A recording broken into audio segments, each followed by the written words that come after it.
সবাইকে আমার শুভেচ্ছা ভালোবাসা জানাই।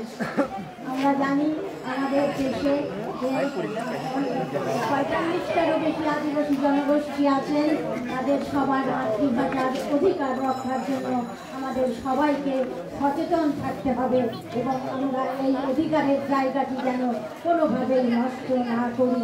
আমাদের এই সব চিন্তা থেকে আমি একটু আগে মিঠুনকে জিজ্ঞেস করছিলাম ওবায়দ আকাশ যদি এখানে থাকতো বাঙালি কবি, আমি তাকে পাশে রেখে বলতাম যে ওবায়দ, বাংলা একাডেমিকে আমরা বলবো যে আমাদের সব ভাষার যারা ভালো লেখক থাকবেন যেভাবে বিচার করে পুরস্কার দেওয়া হয়, আমাদের সব ভাষার লেখকদের এই তালিকায় আনতে হবে। যাকে পুরস্কৃত করার মতো তার বই থাকবে তাকে পুরস্কার দেওয়া উচিত। কারণ আমাদের 21শে ফেব্রুয়ারি আন্তর্জাতিক মাতৃভাষা দিবস করেছে জাতিসংঘ, ইউনেস্কো। আমরা যদি নিজেরা এই যাত্রাটাকে উপেক্ষা করি তাহলে আমরা এই গৌরবের অর্জনকে রক্ষা করতে পারব না। সুতরাং আমাদের যেদিন আন্তর্জাতিক মাতৃভাষা দিবস ঘোষণা করলো ইউনেস্কো, সেই মিটিংটায় আমি ছিলাম ইউনেস্কো প্যারিসে। আমাকে একটা কারণে লেখক হিসাবে ওরা ডেকে নিয়েছিল। তখন যে ইউনেস্কোর ডিরেক্টর জেনারেল ইরিনা বোকোভা বলছে যে আমরা এই দিবসটি আন্তর্জাতিক মাতৃভাষা দিবস করব, কারণ বিশ্বের ৭,০০০ ভাষা বিলুপ্ত হয়ে গেছে। যে যেখানে ছোট জনগোষ্ঠী আছে সবাই ভাষা নষ্ট করেছে অনেকে। আমরা চাই এই দিবসটি প্রতীকী দিবস হয়ে সবার ভাষার মর্যাদা দেয়। এইভাবে আজকে ফেব্রুয়ারি মাস আমাদের সেই ভাষার মাস। আমি এই গারো বইমেলায় উপস্থিত থাকতে পেরে খুবই কৃতজ্ঞ বোধ করছি যে আমরা আমাদের জনগোষ্ঠীর ভাষাকে কৃতজ্ঞতা জানাচ্ছি।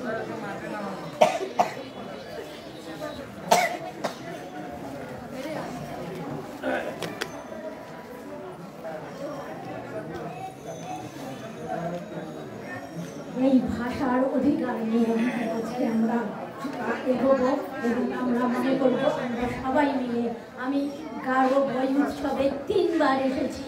আমি মনে করি এখানকার যারা কবি আছেন, আমাদের সামনেই যারা আছেন, লিখছেন, রজনী লিখছেন, কবিতা লিখছেন, সবাইকে আমি এই সবার কাছে আরেকটা অনুরোধ করেছি। নতুনরা জানেন যে ৪ তারিখে বাংলাদেশ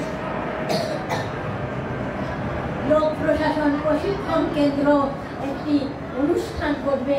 সেখানে যারা এই আমাদের কর্মকর্তারা ট্রেনিং নেয় তাদের 200-300 ছেলে মেয়েদের নিয়ে আমাকে একটা ৪ তারিখে বলেছে যে বঙ্গবন্ধুকে নিয়ে আমাদের ভাষায় কিভাবে কি বই টই আছে একটু আপনি আলোচনা করবেন। আমাদের এখানে সবাইকে আমি বলি গারো ভাষা বা কিন্তু আপনাদের জানা মতে অন্য কোনো ভাষায় যদি বঙ্গবন্ধুকে নিয়ে একটি কবিতা থাকে, কারণ গল্প তো পাঠ করতে পারবো না, তো একটি কবিতা থাকে তাহলে যদি আমাকে দেন, মিঠুনের কাছে দিলে ও হয়তো আমাকে পৌঁছে দিবে, তাহলে আমি ওখানে পাঠ করব যে আমাদের আদিবাসী জনগোষ্ঠী বঙ্গবন্ধুকে কিভাবে শ্রদ্ধার সঙ্গে দেখে। আমাকে আরেকটা কবিতা দিতে পারলে আমি সবগুলো পাঠ করবো।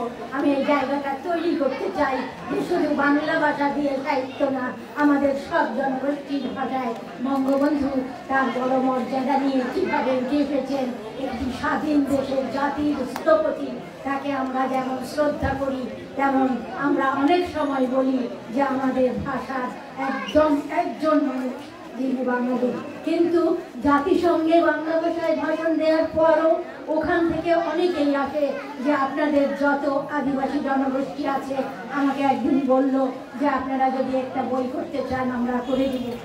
সেটা ইংরেজিও হবে, যে যেই ভাষায় লিখেছেন সেটা বাংলাও হবে। সুতরাং এইভাবে আমাদের ভাষা এবং সব কিছু মিলে আমরা এগিয়ে যেতে চাই। আমরা এগিয়ে যেতে চাই বিশ্বের দরবারে। আমরা প্রমাণ করতে চাই আমরা সেই দেশ যার ভাষা আন্দোলনে আমরা জীবন দিয়ে মাতৃভাষা রক্ষা করেছে আমাদের শহীদরা, আমাদের এই দেশ আন্তর্জাতিক মাতৃভাষা দিবস উপহার দিয়েছে। সুতরাং এর যত জনগোষ্ঠী আছে সবাই মর্যাদা রক্ষা করা আমাদের দায়িত্বের মধ্যে পড়ে। আজকে যে চমৎকার অনুষ্ঠানটি হলো, যে সাংস্কৃতিক অনুষ্ঠানটি করলো তোমাদের ছেলেমেয়েরা, এবং যে বইমেলা আয়োজন হলো, এটা একটা বড় দিক। জাতীয়ভাবে এই বড় দিককে আমি কৃতজ্ঞতার সঙ্গে মনে করি। যারা এর আয়োজন করেছেন তারা আমাদের কৃতজ্ঞতা ভাজন, এবং এই কৃতজ্ঞতা ভাজন হয়ে তারা নিজেদের মর্যাদার জায়গাটাকে আমাদের সামনে যেমন তুলে ধরেছেন, আমাদেরও দায়িত্ব সেই মর্যাদার জায়গাটাকে যথাযোগ্যভাবে চেষ্টা করা। আমরা মনে করি আমরা যদি বলবো 18ই মার্চ বাংলা একাডেমি বইমেলা করবে, আমাদের আদিবাসী জনগোষ্ঠীকে ডিজির সঙ্গে আমি অনেকবার বলেছি যে দরকার হলে একটা স্টল দিবেন যেখানে সব ভাষার বই থাকবে, একটি ভাষা নিয়ে হয়তো হবে না, কিন্তু আপনারা এইভাবে তাদের কাছ থেকে কোনো স্টলের জন্য টাকা চাইবেন না, তাদেরকে সবাইকে মিলে আপনারা কৃতজ্ঞতার সঙ্গে সুতরাং আমরা এভাবে এগিয়ে যাব। এবারও আমি দিদির সঙ্গে কথা বলবো এবং বলবো যে আমাদের এই সব ভাষার জনগোষ্ঠীকে একটি স্টল দিবেন 18ই মার্চ থেকে 14ই এপ্রিল পর্যন্ত যে মেলাটি হবে, সেখানে সব ভাষাগোষ্ঠী যত বই পাওয়া যায় সব বইগুলি একটা স্টলে থাকবে। তাহলে পাঠক যারা চিন্তা করে আমাদের আদিবাসী জনগোষ্ঠীর বই কিনতে, ওই একটা স্টলে গিয়ে সব বইগুলো খুঁজে তার পছন্দ মতো যেটা সেটাকে মনে করবে। সুতরাং এভাবেই আমাদের এগোতে হবে এবং গাঢ় বই মেলায় আজকে আসতে পেরে এবং যারা আয়োজন করেছেন সবাইকে কৃতজ্ঞতা জানাই। সবাই যারা উপস্থিত আছেন শুভেচ্ছা ভালোবাসা জানাই, এবং বাংলাদেশ বাঙালি জনগোষ্ঠী তার সঙ্গে 45টারও বেশি আদিবাসী জনগোষ্ঠী নিয়ে আমরা বিশ্বের দরবারে যাব, আমাদের মর্যাদার জায়গা তুলে ধরবো।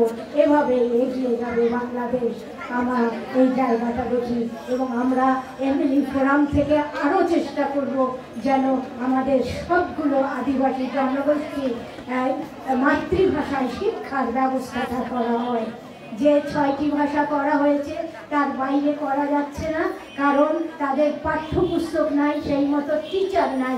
এগুলো আমরা ঠিক মতো পাইনি বলে মন্ত্রণালয় রাজি হয়নি, কিন্তু এরপরও আবার যখন আমরা মিটিংয়ে বসবো এগুলি খুঁজে বের করার চেষ্টা করব সবার কাছ থেকে, যে আপনারা আপনাদের ভাষায় একটু শিশুদের জন্য পাঠ্যপুস্তক রচনা করেন, তাহলে আমরা সেই জায়গা থেকে আমাদের সব জনগোষ্ঠী মাতৃভাষা শেখানো তৈরি হবে। আমরা এটা নিয়ে আজকের এই বই মেলার শুভ উদ্বোধন করে আমরা যেন এগিয়ে যাওয়ার যাত্রাটাকে অব্যাহত রাখি, সেই চেষ্টা থাকে সবার মাঝে। সবাইকে ধন্যবাদ।